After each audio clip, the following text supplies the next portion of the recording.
A young boy was playing in his driveway with his small toy cars. He had built a ramp out of cardboard to jump the cars. The boy had crafted a fancy-looking garage, also out of cardboard, that he had colored to look like a real garage. He made streetlights out of toothpicks and marshmallows and topped it all off with concrete chalk to look like the street of a town. The young boy thought he had made a masterpiece and was transported into a wonderful world of his imagination. As he played, a group of older boys came up the street. Up to no good, the boys saw the child playing near the end of the driveway. They walked across the street and proceeded to destroy the young boy's work of art. They smashed his cars and tore apart his well-constructed town. Wasting no time, the boys were gone as quick as they had abruptly arrived on the scene. The young boy was devastated, and rightfully so. They had broken his favorite toy cars, smashing them to pieces. How could these boys be so cruel and nasty? How could someone treat a child like that and have no feeling of guilt? The young boy pondered these thoughts as he took what remained of his toys into the house. He rarely went outside to play after that occurred. He would stay in his backyard and always avoided older boys. Years went by, and he hadn't seen those older boys again. They must have moved out of the area. He still held such anger for them, even now as a teenager. His anger actually affected other areas of his life, his friends, and his relationships. When someone would even slightly annoy or offend him, he would tear into a fit of rage. This anger was still with him as an adult.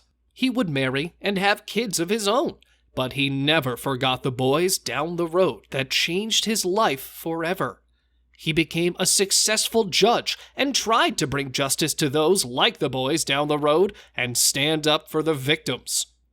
One day, he was hearing the case of a man that broke into someone's car and stole money and some electronics. He had tried hundreds of cases like this and hardly gave it a second thought. He asked the defendant why he did the crime. The man told the judge that he was homeless and hungry and was trying to get some cash for food and a place to stay for a few nights. He asked the man where his life went wrong. The man began to tell him a story of his life. When he was a young child, he was a happy kid and had a great life.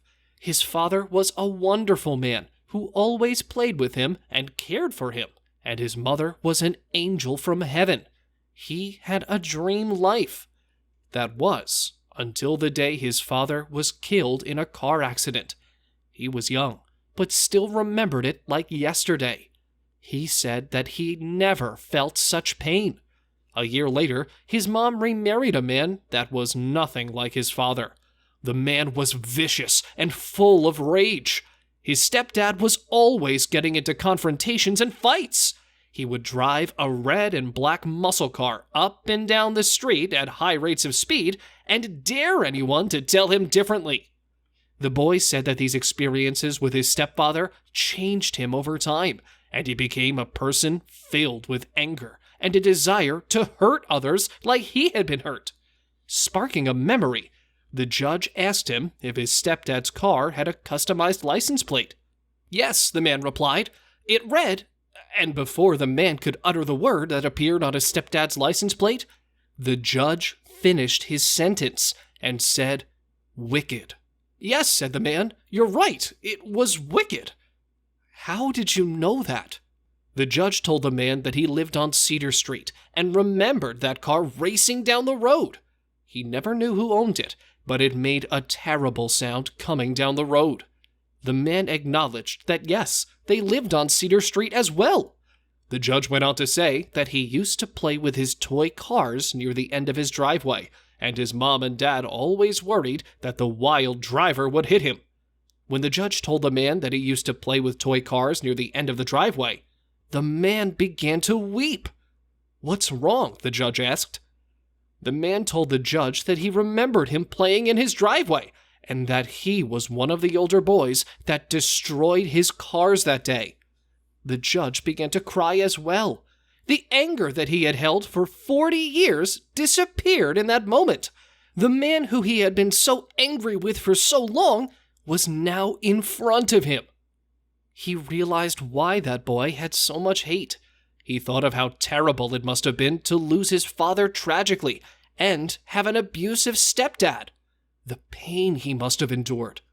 The judge finally understood that a vicious act 4 decades earlier had kept him prisoner for most of his life. The man asked for forgiveness, and the judge forgave him. He decided not to carry his anger anymore.